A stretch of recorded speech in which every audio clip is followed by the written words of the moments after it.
అందరింట్లో గూడా లక్ష్మీదేవి ఫోటో ఉంటది. కానీ, లక్ష్మీదేవి ఫోటో ఎటువైపు ఉంది అనే దాన్ని బట్టి. ఒకవైపు ఉండి, ఒకవైపు ఉంటే ఒక రకమైనటువంటి మంచి జరుగుతుంది. లేదా డేంజర్ జోన్ ఉంటది.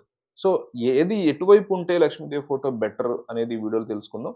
తూర్పు వైపు ఉండి పడమర దిక్కుకి లక్ష్మీదేవి చూస్తూ ఉంటే పరిస్థితుల్లో గనక పిల్లలు బ్రహ్మాండంగా చదువుతారు. పోటీ పరీక్షల్లో అత్యున్నత స్థాయిలో రాణిస్తారు. పిల్లల జీవితంలో బాగా సెటిల్ అవ్వాలంటే లక్ష్మీదేవి ఫోటో తీర్పు దిక్కులో ఉంచండి.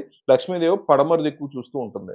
అలా కాకుండా లక్ష్మీదేవి ఫోటో పడమర దిక్కులో ఉంచి, ఆ తల్లి తూర్పు వైపు చూస్తున్నప్పుడు ఇంట్లో ఉన్నటువంటి వాస్తు దోషాలన్నీ గూడా తొలగిపోతాయి. ఇంట్లో ఉన్న నెగెటివ్ ఎనర్జీ మొత్తం తొలగిపోతుంది. ఎవరైనా సరే వాస్తు దోషాలు ఉన్నాయండి, నెగెటివ్ ఎనర్జీ ఉందండి, ఇంటికి దిష్టి దోషం ఉందండి అని భావించేవాళ్ళు, మీ ఇంట్లో లక్ష్మీదేవి ఫోటో పడమర దిక్కులో పెట్టండి. లక్ష్మీదేవి తూర్పు వైపు చూస్తూ ఉంటుంది. అప్పటి సమస్యల నుంచి మీరు శుభ్రంగా బయటపడొచ్చు. ఇంట్లో లక్ష్మీదేవి ఫోటో దక్షిణ దిక్కులో ఉండి, ఆ లక్ష్మీదేవి ఉత్తరం వైపు చూస్తూ ఉంటే, మీ ఇంట్లో సిరుల వర్షం కురుస్తుంది. అంటే డబ్బు పరంగా ఎటువంటి లోటు నాకు ఉండకూడదు అనుకునే వాళ్ళు ఎవరైనా సరే, ఆ లక్ష్మీదేవి ఫోటో దక్షిణం వైపు పెట్టుకోండి. ఆ తల్లి ఉత్తరం వైపు చూస్తూ ఉండాలి. ఆ తల్లి చూపు ఉత్తరం వైపు పడాలి. అప్పుడు డబ్బుకి ఎలాంటి లోటు ఉండదు. అలా కాకుండా లక్ష్మీదేవి ఫోటో ఉత్తర దిక్కు వైపు ఉంచి, ఆ తల్లి దక్షిణం వైపు చూస్తూ ఉంటే మోక్షం కలుగుతుంది. అంటే ఒక్కొక్క దిక్కులో లక్ష్మీదేవి ఫోటో పెడితే ఒక్కొక్క రకమైనటువంటి ప్రయోజనం అనేది కలుగుతూ ఉంటుంది. అలాగే ఎప్పుడైనా సరే లక్ష్మీదేవి ఫోటో ఈశాన్యంలో ఏర్పాటు చేసుకున్నట్లయితే అంటే తూర్పు, ఉత్తరం ఈ 2 కలిసినటువంటి ప్రాంతాన్ని ఈశాన్యం అంటాం. ఈ ప్రాంతంలో గనక ఈశాన్యం వైపు గనక ఏర్పాటు చేస్తే లక్ష్మీదేవి చూపు నైరుతి దిక్కు వైపు పడుతుంది. లక్ష్మీదేవి యొక్క చూపు నైరుతి వైపు పడితే ఇంటి యజమాని మాటకి ఇంట్లో యజమాని ఏం చెప్తే సభ్యులందరూ అదే మాట వింటారు. గౌరవం పెరుగుతుంది. ఇంట్లో కుటుంబంలో గొడవలు ఎక్కువగా ఉన్నాయని భావించేవాళ్ళు అందరూ కూడా ఇంటి పెద్ద చెప్పిన మాట వినాలంటే లక్ష్మీదేవి ఫోటో ఈశాన్యం వైపు పెట్టండి.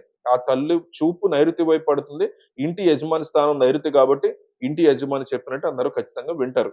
అలాగే లక్ష్మీదేవి ఫోటో అనేది మీకు ఆగ్నేయంలో ఉంచినట్లయితే, ఆగ్నేయంలో లక్ష్మీదేవి ఫోటో పెట్టినప్పుడు ఆ తల్లి చూపు వాయువ్యం వైపు పడుతుంది. వాయువ్యం వైపు గనక ఆ చూపు పడినప్పుడు ఆ పిల్లల మొండితనం తగ్గుతుంది. పిల్లలు చెప్పిన మాట వింటారు. పిల్లల అల్లరి తగ్గుతుంది. చక్కగా అన్నం తింటారు. పిల్లల వల్ల ఎలాంటి ఇబ్బందులు ఉండవు. ఇలా ఒక్కొక్క దిక్కులో లక్ష్మీదేవి ఫోటో పెడితే ఒక్కొక్క ప్రయోజనం కలుగుతుంది. ప్రధానంగా లక్ష్మీదేవి ఫోటో పెట్టాలి అనుకున్న వాళ్ళు లక్ష్మీదేవికి అనేక రకాల రూపాలున్నాయి. వాటిలో కూర్చొని ఉన్నటువంటి లక్ష్మీదేవి ఫోటో పెట్టుకోండి. నిలబడి ఉన్నటువంటి లక్ష్మీదేవి ఫోటో ఎప్పుడైనా సరే వ్యాపార స్థలాల్లోనే ఉండాలి. ఇంట్లో ఉండకూడదు.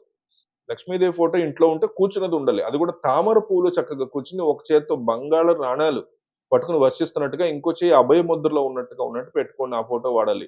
ఏనుగులు తొండంతో నీళ్లు తీసుకొని ఆ తల్లికి అభిషేకిస్తున్నట్టుగా ఉండాలి ఆ ఫోటో. పద్మంలో కూర్చొని ఉండాలి. అలాంటి లక్ష్మీదేవి ఫోటో మీరు ఇంట్లో పెట్టుకుంటే, మీరు లక్ష్మీదేవి ఫోటో ఏ దిక్కులో ఉంచారో ఆ దిక్కును బట్టి విశేషమైనటువంటి ప్రయోజనాలనేవి మనకి ఎప్పటికప్పుడు ఫోటో బట్టి జరుగుతూ ఉంటాయి.